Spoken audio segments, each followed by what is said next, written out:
Corona की समस्या लगातार समस्या बड़ी बनती जा रही है। पहले ये लग रहा था कि जो लॉकडाउन लगाया गया था उसकी वजह से हो सकता है कि कोरोना को कंट्रोल कर लिया जाए, पर पूरे विश्व की अगर बात करें तो 84 लाख से ज्यादा मामले अभी तक सामने आ चुके हैं और जिसमें 4.5 लाख से ज्यादा लोगों की मौत हो चुकी है और 44 लाख से ज्यादा लोग रिकवर भी कर चुके हैं।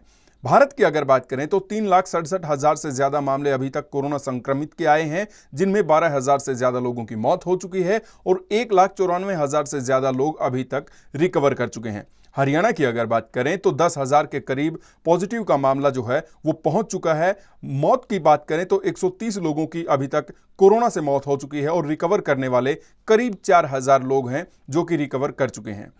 लॉकडाउन लगा, बड़े लंबे समय तक लॉकडाउन रहा। फरवरी में जो है कोरोना के मामले ज़्यादातर आने शुरू हो गए थे। उसके बाद फिर 24 मार्च से लॉकडाउन लगा दिया गया था। फिर वो बहुत लंबा चला, बच्चों की पढ़ाई नहीं हो पाई और छात्रों की पढ़ाई ना हो पाने की वजह से फिर उनके एग्जाम ना लिए जाएं, ये मामला भी काफ़ी उठने लगा।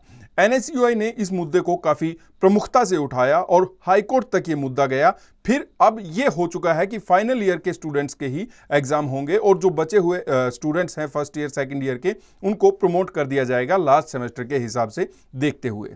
इस मुद्दे को काफी प्रमुखता से हरियाणा में उठाया था स्टेट प्रेसिडेंट हैं एनएसयूआई के दिव्यांशु बुद्धिराजा। उनसे हम बातचीत करते हैं। दिव्यांशु जी, बहुत बहुत स्वागत है आपका पंजाब केसरी पर। धन्यवाद धन्यवाद सर, बहुत बहुत। दिव्यांशु जी, मैं जानना चाहूंगा, पहले आप मांग कर रहे थे कि स्टूडेंट्स को प्रमोट कर दिया जाए, प्रमोट कर दिया गया है। ज्ञापन आपने राज्यपाल को, मुख्यमंत्री को, उप मुख्यमंत्री को, शिक्षा मंत्री को दिया। 6 जून को कोर्ट में गए। जो ये पूरा घटनाक्रम हुआ है इसकी मुझे थोड़ी सी जानकारी आप दीजिए, किस किस तरीके से आपने ये लड़ाई लड़ी है। धन्यवाद देवेंद्र भाई। सबसे पहले मैं आपके चैनल के माध्यम से जो भी आपके दर्शक हैं, जो हरियाणा के लोग हैं, हरियाणा के छात्र हैं, नौजवान हैं, जो भी इस वीडियो को देख रहे हैं, सबसे पहले मैं उम्मीद करूंगा कि वो सभी अपने घर पर इस महामारी के दौरान सुरक्षित होंगे और ईश्वर से भी दुआ करूंगा कि वो महामारी से ज्यादा से इससे बच के रहें। और जैसा आपने बताया कि जो हरियाणा के अंदर कॉलेजों और विश्वविद्यालयों में आज के समय में जो सबसे ज्वलंत मुद्दा जो हरियाणा सरकार ने लिया, हरियाणा सरकार ने कॉलेजों और यूनिवर्सिटीज में एग्जाम कराने का फैसला लिया, तो हमने उस फैसले का डटकर विरोध किया। 27 तारीख को मैं बताना चाहूंगा, 27 मई को सबसे पहले हमने माननीय राज्यपाल, क्योंकि वो हमारे जो स्टेट यूनिवर्सिटीज हैं उनके चांसलर हैं, माननीय राज्यपाल, मुख्यमंत्री, उप मुख्यमंत्री व शिक्षा मंत्री, हमने इनके सामने एनएसयूआई के बिहाफ पर कुछ ऐसी समस्याएं उस ज्ञापन में मेंशन करी। उस ज्ञापन में जो कोरोना महामारी की वजह से जो छात्रों को दिक्कत आ रही है उसके बारे में बताकर, उनका हवाला देकर सरकार से गुहार लगाई कि ऐसे हालात में सरकार किसी भी तरीके की परीक्षा ना करवाए। पर बड़ी हैरानजनक बात है और दुख की बात है कि हमारी सरकार उसके 8 या 10 दिन बाद ना ही उस पर कोई संज्ञान लिया गया और सरकार बिल्कुल इस पर चुप बनी रही। उसके बाद जब हमारे पास ना ही राज्यपाल से ना ही मुख्यमंत्री से कोई जवाब आया, तो मजबूरन हमें अदालत का दरवाजा खटखटाना पड़ा। और मैं माननीय अदालत का धन्यवाद करूंगा, क्योंकि आप समझते हैं कि आजकल अदालत के अंदर सिर्फ अर्जेंसी में केसेस लगते हैं। तो हमने 6 तारीख को मेंशनिंग के लिए अप्लाई किया और माननीय अदालत ने जो हमारी जो पिटीशन थी उसको समझते हुए उसको अलाउड किया और 9 तारीख को इस केस की सबसे पहली सुनवाई हुई।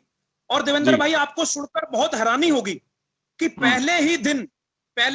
पहली तारीख पे जब कोर्ट ने सरकार के इस फैसले को सुना, तो कोर्ट ने सरकार को 1 हफ्ते का टाइम देकर, जो टाइम लिमिट कोर्ट ने सेट करी, 1 हफ्ते का टाइम देकर सरकार को यह निर्देश जारी किए कि सरकार तुरंत तत्काल प्रभाव से इस रिप्रेजेंटेशन पर, इस मामले पर संज्ञान ले। आनंद 12 तारीख को रात को department of higher education and technical education department Haryana, इन्होंने एक नोटिफिकेशन जारी करा और उस नोटिफिकेशन में इन्होंने फर्स्ट और सेकंड ईयर, अगर 3 साल का कोर्स है, मतलब इन्होंने इंटरमीडिएट ईयर के, फाइनल ईयर के स्टूडेंट्स को छोड़कर बाकी स्टूडेंट्स को जो यूजीसी की एडवाइजरी जारी हुई थी उसके हिसाब से 50% तो इंटरनल असेसमेंट जो इस सेमेस्टर का है और 50% जो इनका पिछला रिजल्ट है उसको 50-50 जोड़ के 100% कर इनको पास करने का जो फैसला इन्होंने लिया, वो माननीय न्यायालय के निर्देश पे लिया।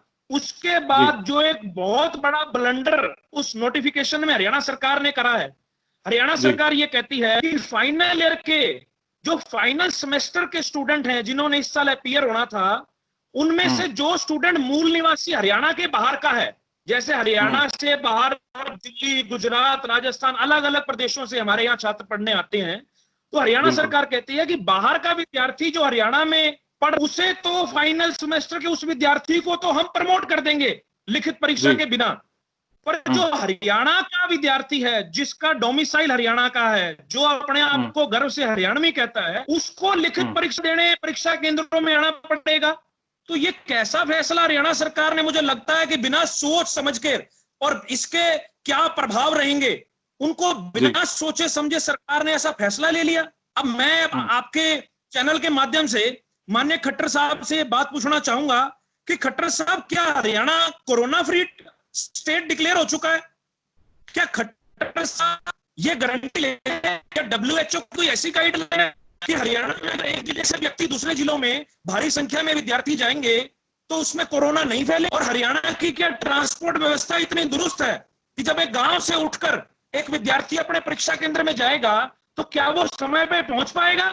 क्या महेंद्रगढ़ से अगर एक विद्यार्थी अंबाड़ा या कुरुक्षेत्र आएगा तो उसे क्या खट्टर साहब या दुष्यंत चौटाला गारंटी देंगे कि वो समय पर अपने परीक्षा केंद्र में पहुंचेगा? और एक सबसे बड़ी बात, इसके अंदर यह बोला गया कि परीक्षा केंद्रों में जो विद्यार्थी परीक्षा देने आएंगे, यूनिवर्सिटी कैंपस में हॉस्टल बंद रहेंगे, तो क्या विद्यार्थी सड़कों पर रहेंगे? आज अगर आप बात करो तो किसी भी, चाहे मैं अपना एग्जाम्पल बात करूं, अगर हम किसी रिश्तेदार के पास जाते हैं, किसी अपने सज्जन के पास जाते हैं, तो हमें वो बाहर से ही काम पूछ के वापस मोड़। ऐसे हालात में क्या विद्यार्थी पीजी का अरेंजमेंट कैसे करेगा? तो ये सभी चीजें ना ही सरकार ने इसके बारे में सोचा। और सबसे बड़ी बात, 20 मार्च को जब इसमें आपकी मुख्य मांग, अब क्या मांग है आपकी? देखिए जी, हम सरकार को ये कह रहे हैं कि हालात ऐसे नहीं है कि सरकार एग्जाम करा पाएगी, इसलिए हम हाई कोर्ट गए थे। हम सिर्फ फर्स्ट सेकंड ईयर के लिए, बिल्कुल फाइनल ईयर को भी प्रमोट करो। जब एक बात बताओ, जब आप बाहर के विद्यार्थी को जो हरियाणा में पढ़ रहा है उसको प्रमोट करने में आप तैयार हो, तो हरियाणा के विद्यार्थी को प्रमोट करने में सरकार को पेट में दर्द है? उन्हें क्यों नहीं सरकार प्रमोट कर रही? कि या तो उनको भी प्रमोट ना करो, उनके भी एग्जाम लो, या फिर नहीं सर, देवेंद्र जी, मेरी बात को दूसरे तरीके से ना लिया जाए। मैं ये कह रहा हूं, हम सरकार का उस जो बाहर के विद्यार्थियों को राहत दी है, पर बाहर के विद्यार्थियों के साथ साथ हरियाणा का जो विद्यार्थी है, क्या फाइनल ईयर का जो हरियाणा का विद्यार्थी है उसके खून में एंटीबॉडीज है? क्या उसको कोरोना नहीं होगा? अगर एंटीबॉडीज है तो उनके खून में से प्लाज्मा थेरेपी से लोगों का इलाज करें। खट्टर साहब, इस बात के बारे में तो जिक्र करें। मतलब यह है कि बाहर के स्टूडेंट्स को अगर आप प्रमोट कर रहे हो फाइनल ईयर के, तो हरियाणा के जो स्टूडेंट्स हैं, जो हरियाणा वासी हैं, उनको भी प्रमोट किया जाए, ये आपकी मुख्य मांग है? बिल्कुल सर, इसमें मैं बताऊंगा, ये आर्टिकल 14 जो राइट टू इक्वालिटी है, उसका भी उल्लंघन है, समानता का अधिकार। मैं आपको एक बात बताऊंगा, परसों रात को इस नोटिफिकेशन के ऊपर कुरुक्षेत्र यूनिवर्सिटी होती है, माननीय वाइस चांसलर एक मीटिंग, उस मीटिंग के मिनट्स ऑफ मीटिंग आज पब्लिक हो रखे हैं लोगों के सामने। उसमें इतना बड़ा ब्लंडर जो हायर एजुकेशन डिपार्टमेंट ने किया है, उस ब्लंडर के बारे में कुरुक्षेत्र यूनिवर्सिटी की मीटिंग में वाइस चांसलर कहते हैं कि 2 system for taking examination of terminal semester में लीड टू लिटिगेशन, कि 2 तरीके की जो आप एग्जाम प्रणाली है, जो आप फाइनल सेमेस्टर के विद्यार्थियों के प्रणाली आप यूज कर रहे हो अलग अलग, ये आपको कोर्ट में लेके जा सकती है। जब वो इतने समझदार होकर ये बात समझते हैं, और उन्होंने मुख्यमंत्री को लेटर लिखा है और उन्होंने सिफारिश करी है, जो गांव में रहते, जो नहीं आते यूनिवर्सिटीज के अंदर, उनको की जरूरत है। और पब्लिक ट्रांसपोर्ट में सोशल डिस्टेंसिंग फॉलो करते हुए आज के हालात ऐसे नहीं है कि हर गांव से जो विद्यार्थी आएगा वो अपने परीक्षा केंद्र में समय पर पहुंच पाएगा। तो जब वाइस चांसलर ये समझते हैं तो मुझे समझ नहीं आता हरियाणा सरकार इसके बारे में क्यों नहीं सोचती। तो सरकार की तरफ से आपने भी मांग की है, उधर आप बता रहे हैं कि वीसी ने भी इसके लिए कहा है कि ये गलत हो सकता है, तो क्या सरकार की तरफ से इस पर कोई प्रतिक्रिया अभी तक आई है? सरकार तो गूंगी बैरी बन रखी है, अपनी वर्चुअल रैली कराने में, अपने राग गाने में, बड़ौदा उपचुनाव कराने में, सरकार इन्हीं कामों में व्यस्त है। सरकार को नौजवान इलेक्शन से पहले याद आता है मैं माननीय दुष्यंत के माध्यम से बैठकर जिस नौजवान ने विधानसभा का चेहरा दिखाया, जिन जीतकर वो उप मुख्यमंत्री कुर्सी में बैठे हैं, आज वो जवाब घोटाले पे उनका जवाब आता है, उनका बयान आता है, धान के ऊपर उनका बयान आता है। आज हरियाणा के युवाओं के लिए क्यों चुप हैं? क्यों अपने और माननीय आप वर्चुअल रैली कर रहे हो? एक बात कहूं मैं देवेंद्र भाई, वर्चुअल रैली बीजेपी करा रही है और विद्यार्थियों को कह रहे हैं कि आप अपने परीक्षा केंद्रों में जाकर परीक्षा हो। अगर खट्टर साहब में दम है तो पब्लिक रैली दिखाओ। अगर आपको लगता है कि लोगों की गैदरिंग से कोरोना नहीं फैलेगा तो करो पब्लिक रैली। मॉनसून सेशन नहीं अनाउंस किया अभी तक इन्होंने। हरियाणा के 90 लोग जो हरियाणा को चलाते हैं वो अपने आप को उस कमरे में असुरक्षित महसूस करते हैं इस कोरोना की वजह से। और इतने लाख विद्यार्थियों को एक फैसला ले लिया कि परीक्षा देने आओ। आपातकाल है ये। इस आपातकाल के दौरान सभी मर्यादाएं सरकार को तोड़ देनी चाहिए। हम सरकार से यही गुहार करते हैं कि अगर किसी विद्यार्थी, अगर एक भी विद्यार्थी के साथ कोई अनहोनी होती है तो उसकी भरपाई कौन करेगा? क्या सरकार गारंटी लेगी या दुष्यंत चौटाला गारंटी लेंगे या मनोहर लाल खट्टर गारंटी लेंगे? देखिए, विधानसभा सेशन के लिए तो जो है विधानसभा स्पीकर ने कहा है कि हो सकता है वो सारी सावधानियां बरत कर सेशन को बुलाया जाए। एक मैं आपसे ये जानना चाहूँगा कि आप जो फाइनल सेमेस्टर या फिर फाइनल ईयर के छात्रों के लिए आप ये मांग कर रहे हैं, इसमें अगर रीअपियर कोई करना चाहता है, किसी को मान लो रीअपियर के फॉर्म भर रखे हैं, उसके भी एग्जाम्स हो सकते हैं, तो उसके लिए क्या कुछ आपने सोचा है और क्या कुछ मांग की है और यूनिवर्सिटी की तरफ से क्या कुछ कहा गया है? देखिए देवेंद्र भाई, इसमें मैं बताना चाहूंगा कि हरियाणा के अंदर सिर्फ बीए बीकॉम इन्हीं कोर्सेज के छात्र नहीं पढ़ते। हरियाणा के अंदर BA BCom MBA BTech polytechnic ITI medical MBBS BDS veterinary और बीएएमएस ऐसे कई छात्र पढ़ते हैं। और हमारे पास जो छात्रों की, क्योंकि डे बाय डे हमारे पास ज्यादा से ज्यादा जो विद्यार्थी हमसे संपर्क कर रहे हैं, और हमें एक बड़ी सबसे बड़ी जो समस्या विद्यार्थियों की फाइनल सेमेस्टर की तो है ही है, उसके अलावा जो रीअपियर के स्टूडेंट्स हैं। आप एक बात समझिए कि मान लो मेरे घर में कोई समस्या थी या मेरे घर में कोई ऐसा फंक्शन था जिसकी वजह से मैं एक एग्जाम नहीं दे पाया या मैं उसकी तैयारी नहीं कर पाया, तो उसमें रीअपियर आ गई। इस सेमेस्टर में मैंने वो रीअपियर का पेपर देना था। अब सरकार उनके पेपर ले रही है पर रीअपियर के बारे में सरकार क्लियर नहीं कर रही। और अगर सरकार प्रमोट करे तो हम ये कह रहे हैं कि रीअपियर स्टूडेंट्स को भी सरकार उसी हिसाब से प्रमोट करे, क्योंकि फर्स्ट और सेकंड ईयर को जब आप बिना परीक्षा के प्रमोट कर सकते हो तो एक विद्यार्थी जिसका एक रीअपियर की वजह से पूरा साल खराब हो सकता है और वो डिप्रेशन का शिकार हो सकता है। ऐसे बहुत विद्यार्थी हैं। हम तो अपनी तरफ से पूरी कोशिश कर रहे हैं उन्हें मोटिवेट करने की कि नहीं, ये सरकार जरूरी आप बारे में ध्यान रखते हुए फैसला लेगी। और उसके अलावा जो विद्यार्थी यूनिवर्सिटी से पास हो चुके हैं, उनकी मान लो 1 या 2 रीअपियर रह रही है, उसने इस साल रीअपियर देनी थी और उसका सरकार क्या करेगी? 1 साल उसका खराब हो जाएगा अगर उसके रीअपियर को सरकार कंसीडर नहीं करेगी। तो हमारी सरकार से दरखास्त है कि रीअपियर स्टूडेंट्स को भी सरकार प्रमोट करे और एवरेज मार्क्स के हिसाब से, या सरकार कोई ग्रेस मार्क्स पॉलिसी ले आए, 50% उनको असाइनमेंट के दे दे, 50% जो एक्स्ट्रा करिकुलर एक्टिविटीज होती हैं, एनएसएस हो गया, यूथ फेस्ट हो गया, एनसीसी हो गया, कई चीजें हैं। अगर सरकार नियत हो सरकार की काम करने की तो कई ऐसे फॉर्मूले निजात कर सकती है सरकार जिसकी को अगले सेमेस्टर में प्रमोट किया जा सके। एक मैं दिव्यांशु जी आपसे ये जानना चाहूँगा, क्योंकि चलिए रेगुलर स्टूडेंट है, रीअपियर की भी हमने बात कर ली, बहुत सारे ऐसे स्टूडेंट्स होते हैं जो डिस्टेंस से स्टडी करते हैं, तो डिस्टेंस एजुकेशन जो हासिल कर रहे हैं उनके लिए भी दिक्कत सेम है कि वो एग्जाम नहीं दे सकते, तो उसके लिए क्या क्राइटेरिया हो सकता है और आपकी क्या मांग है? देवेंद्र भाई, एक बात डिस्टेंस के साथ साथ एक बात और ऐड करना चाहूंगा कि हरियाणा के अंदर मेडिकल बहुत ऐसे विद्यार्थी हैं जो मेडिकल कॉलेजेस में, मेडिकल यूनिवर्सिटीज में पढ़ रहे हैं। मैं सरकार को, माननीय मुख्यमंत्री को यह बात कहूंगा, ये प्रोफेशनल कोर्सेज हैं, मैं समझता हूं, और सरकार इनके अंदर तत्काल प्रभाव से माननीय मुख्यमंत्री, उप मुख्यमंत्री, शिक्षा मंत्री और जो हमारे अनिल विज हैं जो स्वास्थ्य मंत्री हैं, इनको और जितने भी कोर्सेज हैं, एमबीबीएस, बीडीएस, बीएएमएस, वेटनरी और भी जितने मेडिकल के कोर्सेज हैं, इन सभी के स्टूडेंट रिप्रेजेंटेटिव्स को लेकर एक तत्काल प्रभाव से कमेटी गठित करें।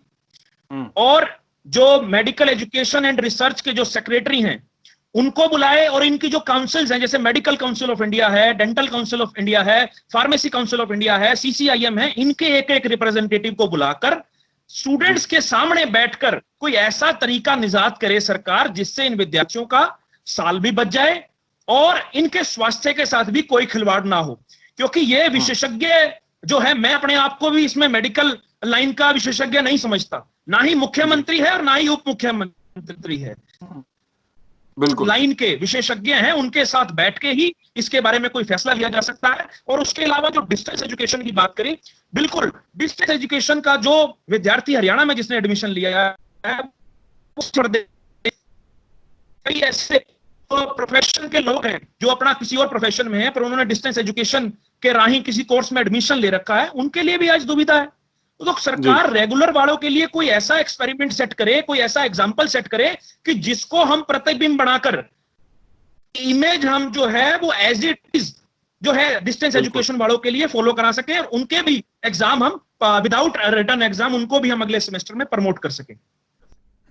एक मैं ये जानना चाह रहा था कि जैसे आपने आवाज़ उठाई है कि नेक्स्ट सेमेस्टर में प्रमोट कर दिया जाए, नेक्स्ट क्लास में प्रमोट कर दिया जाए, आपके साथ कोई और छात्र संघ आया है या किसी और संस्था ने, किसी सामाजिक संस्था ने इसमें आपका सहयोग किया है, आपकी आवाज़ में आपकी बात का समर्थन किया हो? रविंद्र जी, इसमें मैं उस बारे में इसलिए नहीं बात करना चाहता क्योंकि हम सकारात्मक सोच के व्यक्ति हैं। मैं सरकार के बारे में बातें कह सकता हूँ, सरकार को कोसने के लिए मेरे पास बहुत विषय है, पर आज राजनीति का विषय नहीं। आज मैं तो आपके चैनल के माध्यम से अनुरोध करूंगा कि जो छात्र संगठन आवाज उठा रहे हैं तो उसके अलावा कई छात्र संगठन तो आप आज अपना राजनीतिक चोला उतारकर आज हरियाणा के विद्यार्थियों को आज आपकी जरूरत है, जो अपने आप को स्टूडेंट लीडर कहता है ना, आज उसकी परीक्षा का समय है। आज जब सरकार के सामने आवाज बुलंद करने की बात है तो कई छात्र संगठन अपने दिलों में दुबक कर बैठे हैं। आपको सब राजनीति कर आज सरकार के खिलाफ, इस फैसले के खिलाफ आवाज बुलंद करनी है। और इसमें NSY चाहे सड़कों की बात हो, चाहे ज्ञापन देने की बात हो और चाहे न्यायालय जाने की बात हो, आज हमने एक सोशल मीडिया पर कैंपेन भी चलाया है और जिसमें हमें बहुत अच्छा रिस्पांस जो है हरियाणा के स्टूडेंट से मिला है। उससे पता लगता है कि हरियाणा का विद्यार्थी जागरूक है और इस कोरोना नाम की बीमारी से वो कितना भयभीत है और कितना असमंजस में है। तो सरकार को जरूर इसके ऊपर कोई ऐसा फैसला लेना चाहिए जिससे फाइनल ईयर के स्टूडेंट्स को और बाकी जिनके बारे में मैंने बात करी उन सभी को कोई राहत की सांस मिले।